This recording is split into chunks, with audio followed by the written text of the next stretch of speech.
नमस्कार दोस्तों, स्वागत है आपका हमारे YouTube चैनल स्पिरिचुअल उन्नति में। दोस्तों, मैं आपको प्यार भरा नमस्कार करता हूं। दोस्तों, मैं आपसे बोलता हूं कि आज के समय में हम अपना सबसे ज्यादा कीमती समय उल्टे सीधे वीडियो को देखने में और बिना मतलब की चीजों में बर्बाद कर देते हैं। लेकिन कोई 5 से 10 मिनट का समय निकालकर हमारे प्राचीन सनातन धर्म से जुड़ी जानकारी और भगवान के द्वारा दिए उपदेश को जानने के लिए नहीं निकालता, जिसका परिणाम ये होता है कि हम अपने जीवन में उलझकर रह जाते हैं और हमेशा परेशान रहते हैं। इसलिए मैं आप सभी प्रिय भक्तों से बोलना चाहूँगा कि वीडियो को आधा अधूरा न देखें, क्योंकि आधा अधूरा ज्ञान बहुत खतरनाक होता है। मित्रों, भगवान खुद बोलते हैं कि तू कर वही जो मैं चाहता हूँ, फिर होगा वही जो तू चाहता है। तो आइए अब जानते हैं कि गुरुजी ने क्या उपदेश दिया है।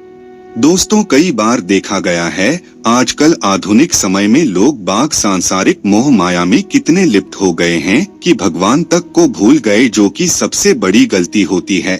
जिस परमात्मा ने हमको जन्म दिया है, हम इस सांसारिक मोह माया की वजह से उसे ही भूल गए और गलत प्रकार की आदत लग रही है, जो कि आपकी धीरे धीरे जिंदगी बर्बाद कर रही है। आजकल दोस्तों, हर कोई अपने अपने काम में व्यस्त है।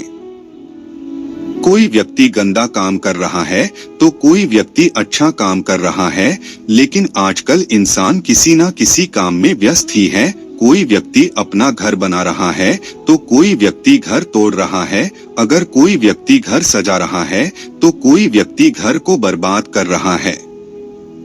हम सबसे बड़ी गलती यह करने जा रहे हैं जो कि नहीं करनी चाहिए। दोस्तों, श्री कृष्ण भगवान, जिनको पूरी दुनिया पूजती है, उन्होंने कहा है कि कभी भी करके आगे यह 2 प्रकार की पेड़ घर में आने वाले धन को या घर की लक्ष्मी को समाप्त कर देते हैं। अगर चाहते हैं कि आपके घर में सुख शांति बनी रहे, रिद्धि सिद्धि आपके घर आवे, आपका हर काम बने, आप तरक्की के 4 चांद आपके घर में लगे, तो घर के आगे से यह 2 प्रकार के पेड़ को बिल्कुल ही हटा देना, वरना आपको बर्बाद होने से कोई नहीं रोक सकता है। भगवान कहते हैं कि इन 2 पेड़ को अगर कोई व्यक्ति नहीं हटाता है तो उसे घर को बर्बाद होने से कोई नहीं रोक सकता है।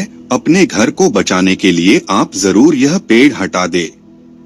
क्या आप जानते हो भगवान श्री कृष्ण जी के अंतिम शब्द क्या थे? वह कहते थे कि यह तुम्हारी गलती नहीं है, ऐसा होना तय था। डरो मत या खेद मत करो, क्योंकि ये नियति के तरीके हैं।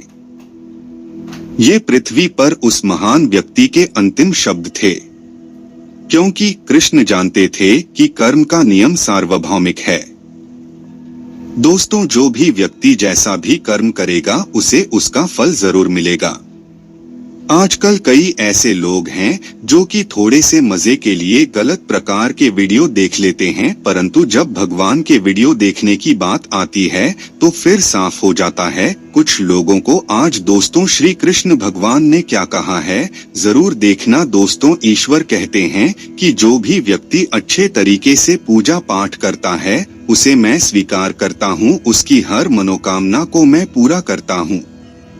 वीडियो में आगे बढ़ने से पहले अभी ही वीडियो को लाइक कर और नीचे कमेंट बॉक्स में लिख दो सच्चे दिल से जय जय बजरंगबली। दोस्तों, भगवान श्री कृष्ण वास्तु शास्त्र का विशिष्ट ज्ञान रखते थे। उन्होंने समय समय पर धर्मराज युधिष्ठिर को वास्तुशास्त्र का ज्ञान दिया। यह ज्ञान समस्त मानव जाति के लिए अत्यंत महत्वपूर्ण और कल्याणकारी है। श्री कृष्ण ने 2 ऐसे पेड़ पौधों के बारे में बताया है जिनका भवन की सीमा में होना दुख एवं दरिद्रता लेकर आता है। ये वृक्ष घर के सामने होने से उस घर में निवास करने वाले लोगों की कभी उन्नति नहीं होती है।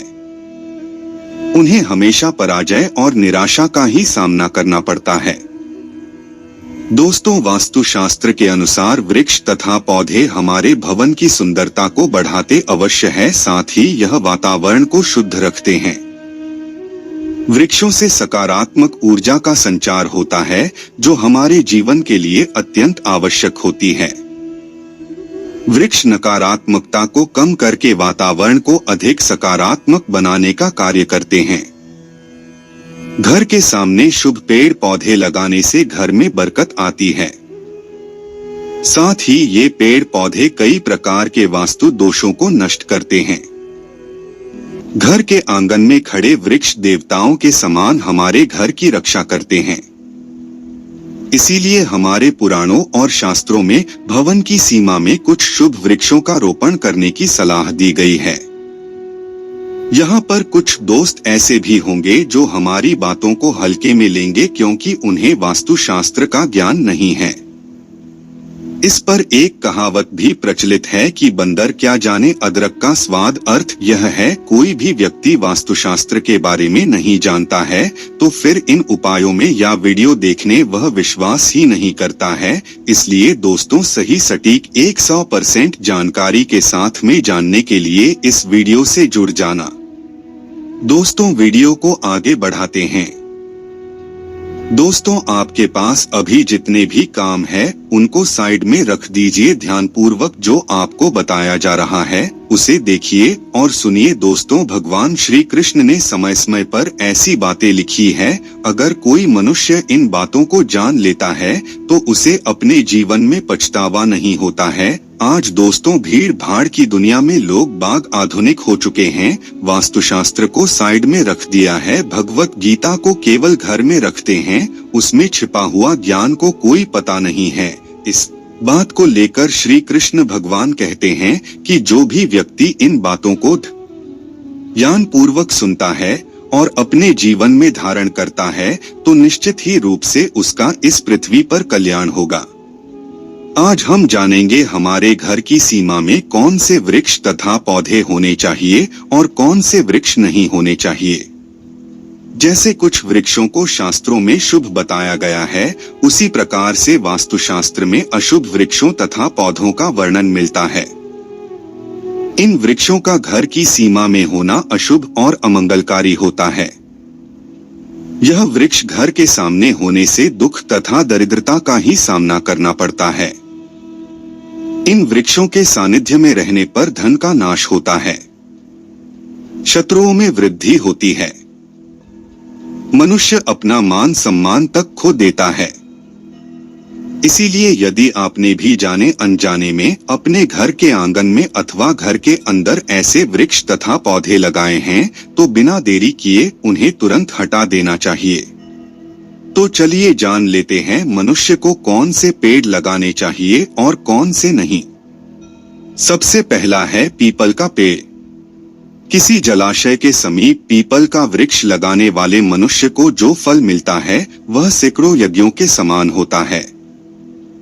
जब पीपल के पत्ते उस जलाशय में गिरते हैं तो वे पिंड के समान होकर पितरों को तृप्ति प्रदान करते हैं। इससे सभी प्रकार के पितृदोष समाप्त हो जाते हैं।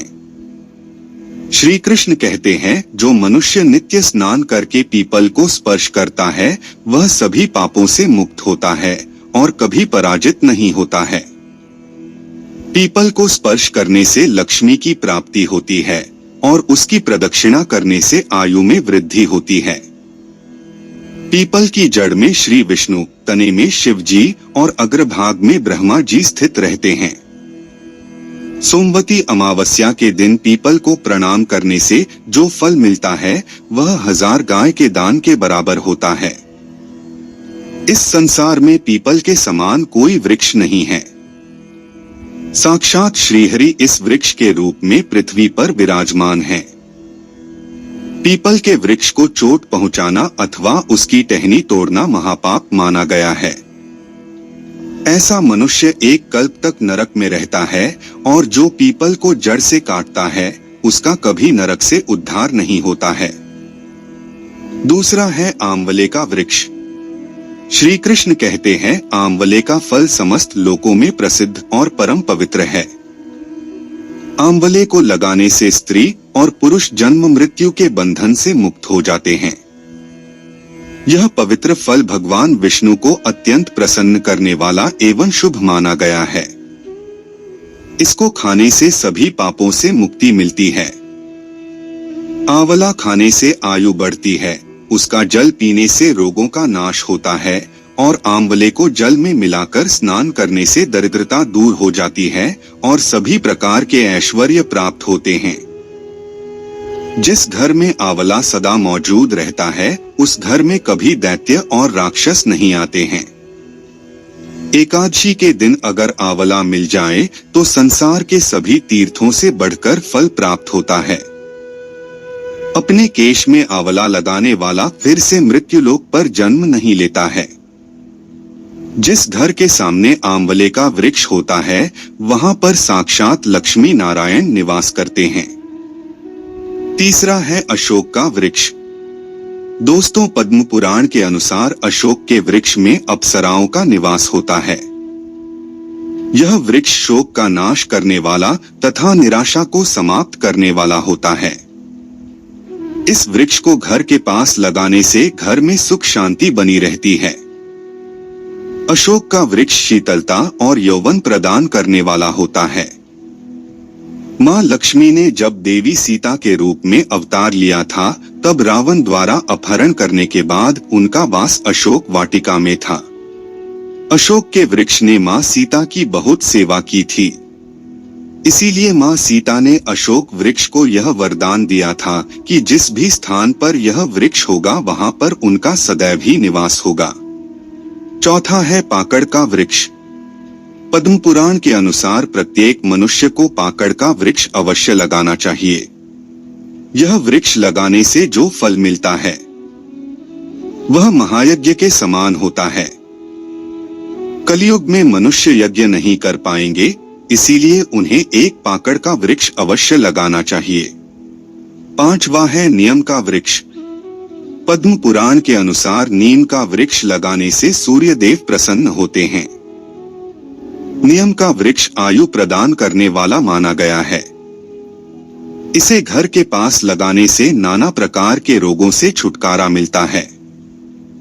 मां लक्ष्मी को नीम के पत्ते अत्यंत प्रिय होते हैं, इसीलिए वह नीम के वृक्ष के पास निवास करती है।